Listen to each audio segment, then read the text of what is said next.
அனைவருக்கும் வணக்கம். இந்த வீடியோவில் TN SET exam 2025 latest news பார்க்க போகிறோம்.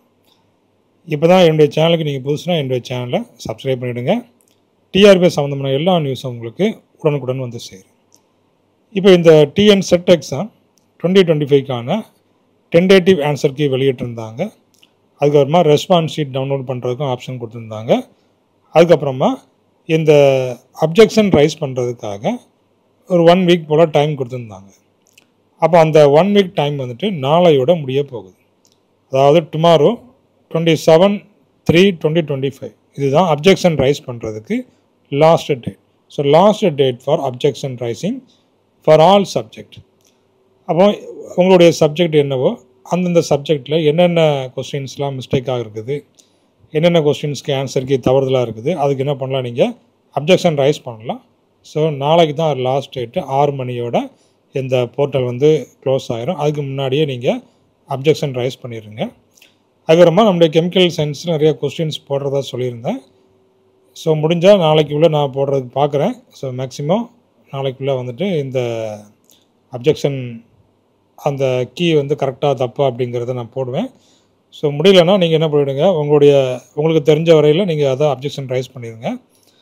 ஓகே, அப்போ அந்த தகவல் தான் நம்ம இந்த வீடியோவில் சொல்கிறோம். ஸோ நிறைய பேர் வந்துட்டு அந்த அப்ஜெக்ஷன் பண்ணுறதுக்காக வெயிட் பண்ணிகிட்ருக்கீங்க.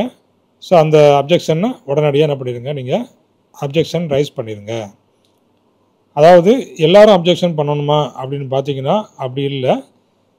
அதாவது இந்த அப்ஜெக்ஷன் ரைஸ் பண்ணுறதுக்கப்புறமா என்னென்ன கொஸ்டின்லாம் தவறுதலாக இருக்குதோ ஸோ அந்தந்த கொஸ்டின்ஸ்க்கெலாம் மார்க் வழங்குறதுக்கு வாய்ப்பு இருக்குது.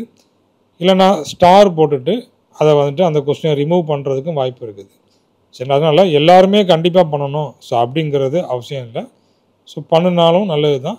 ஸோ பண்ணியாச்சுன்னா என்ன ஆகும், எல்லாருமே நீங்கள் எழுதின அத்தனை பேரும் அப்ஜெக்ஷன் ரைஸ் பண்ணிங்கன்னா எல்லாருடைய அந்த அப்ஜெக்ஷனையும் அவங்க வந்து ரீட் பண்ணணும்.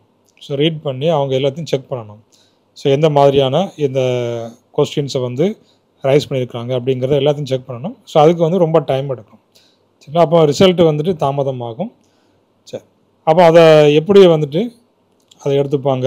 அதே போல் அப்ஜெக்ஷன் ரைஸ் பண்ணும்போதும் அந்த ஸ்டாண்டர்ட் புக்ஸில் உள்ளது தான் அவங்க வந்து ரெஃபரன்ஸாக எடுத்துப்பாங்க. நான் வந்து உங்களுக்கு உரிய அப்ஜெக்ஷன் உங்களுக்கு தான் தெரியும். உங்களுக்கு வந்து எந்தெந்த கொஸ்டின்ஸ்லாம் உங்களுக்கு வந்து கரெக்டோ அது வந்து உங்களுக்கு தான் தெரியும். அதனால் நீங்கள் எந்த கொஸ்டினை அப்ஜெக்ஷன் பண்ணுறதுக்கு நீங்கள் ஆர்வமாக இருக்கீங்களோ அந்தந்த கொஸ்டினுக்கு நீங்கள் அப்ஜெக்ஷன் பண்ணிடுங்க. அப்ஜெக்ஷன் பண்ணுறதுனால உங்களுக்கு மார்க் வந்து போகாது. அதனால் நீங்கள் அப்ஜெக்ஷன் பண்ணணுன்னா என்ன பண்ணிவிடுங்க, நீங்கள் பண்ணிடுங்க. சரிங்களா? ஓகே, தேங்க்யூ, தேங்க்ஸ் ஃபார் வாட்சிங்.